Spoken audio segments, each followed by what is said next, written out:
Hi guys, I'm Kimberly Scanlon. And I'm Kylan Bohorn. Welcome to PTVI ZDart. Yes, it is February, the month of love and Black history. Black History Month happens, forget this, the entire month of February. Ironically, the shortest month of the year.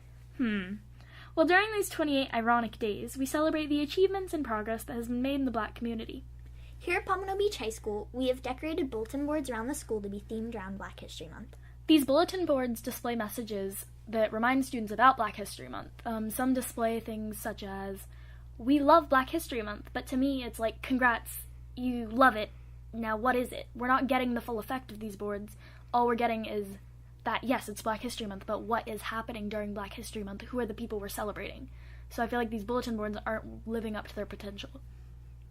Well, there are some bulletin boards that say like a little more, like we're celebrating the achievements of the people who have accomplished things in the Black community. So, I mean, some of them are a little bit better, but I get where you're coming from. It's really up to our students. It's the students at Pompano Beach High School who really need to step it up and put the extra mile into these boards, because if all we're saying is we love it or that we're celebrating certain things about Black History Month, what is that doing to our students? We need students walking around saying that they love Thurgood Marshall because of what he did for the Black community. We don't need people walking around just loving Black History Month. And the thing is, we need more students involved in it. What we have is we have two groups. We have SGA, which is our student government, and we have our peer counseling kids working together on this. Who is actually getting benefited from it? Because let's be real, we have 4 minutes to get from class to class. No one is taking time to look at the pretty billboard. Yeah. I feel like we could do something where every class could contribute something to a bulletin board, or we could do the decorating the doors thing like we've done for other events. Yeah, in the past for like college week, each class has decorated a door in their study hall. That way the class is getting what it needs from it. And I feel if Pompano Beach High School put that amount of emphasis on on Black History Month as we did with the door, it would be a lot more beneficial to the students in the long run.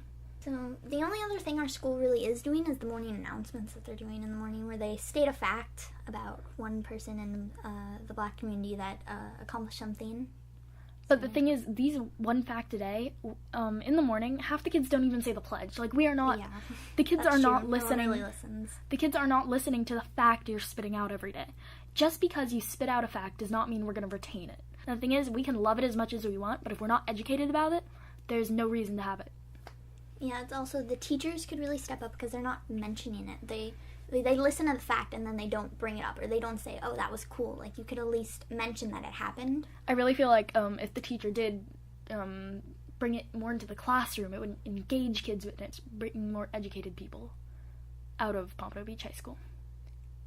We could do like we've done our Spanish competitions, where students make products centered around Hispanic culture, and they enter them, and we have like 3 winners for our school, and then they move on to districts. So we could do something like that. We could have a Black History Month project competition. I am all for a Black History Fair, because then the people who attend will become more educated, and once we have more educated people, it benefits our population as a whole, and it has been proven over and over again. The other thing I feel like we could do is we could have guest speakers, because every day I go into class, I hear the same teacher lecture, and it could be the most enriching lecture that has been ever spoken, ever, in the history of life. Like, no one has ever done a better lecture. But if I hear your voice 180 days in a row, I am going to tune some stuff out.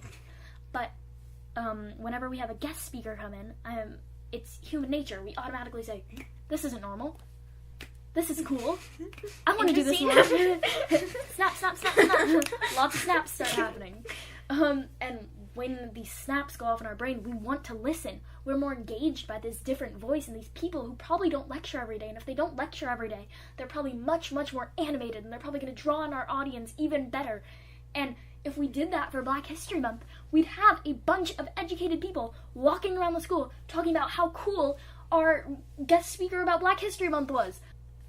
To add on to your speaker thing, it's also, they may have more experience than a teacher here. Like, they might have experienced something. Like, if it was somebody who was involved in, like, the civil rights movement, even though they may be a little old now, but if they could come in and speak, then, it would be a lot more enriching than just a teacher who doesn't really know. They read about it, but they don't know what was really going on.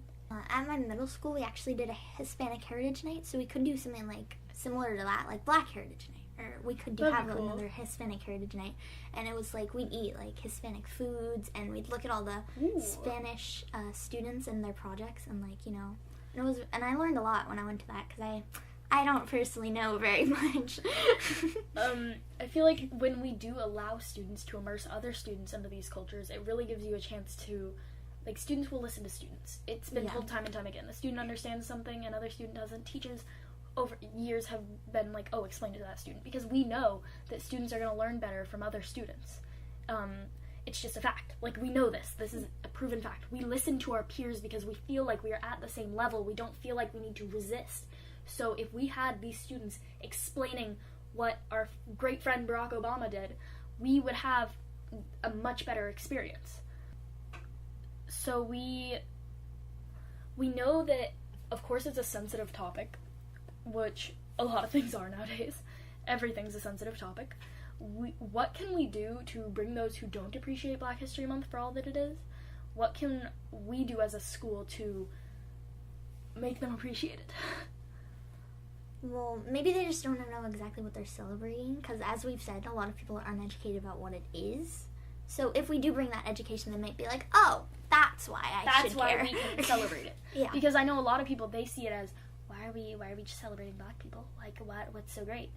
It's not who they are that's great, it's what they've done happen. People who make things happen, big things happen that change the world, we celebrate it. And these people changed life. Not only did they affect one person or a million people, they affected billions of people. An entire race. An entire race. Like, Yeah. an entire group of people can now say thank you to these select individuals for overcoming the barriers society put up for them. Yeah. Breaking these barriers is something so important, and it's just something most people don't realize, that this is not a month to celebrate a color, this is a month to celebrate a barrier that has been broken. Today on ZDart, we talked about what our school does, what our school could be doing, and how our students, faculty, and school board could be helping spread the word about Black History Month. We've definitely realized that if we want more people to be educated on this topic, we actually have to put in the effort to educate them. And I think one of the things we really did get out of this is education is key. We need to have students educated about Black History Month. Yes. I'm Kimberly Scanlon. And I'm Kylan Bellhorn. This has been ZDart. Thank you for watching. Bye. Bye.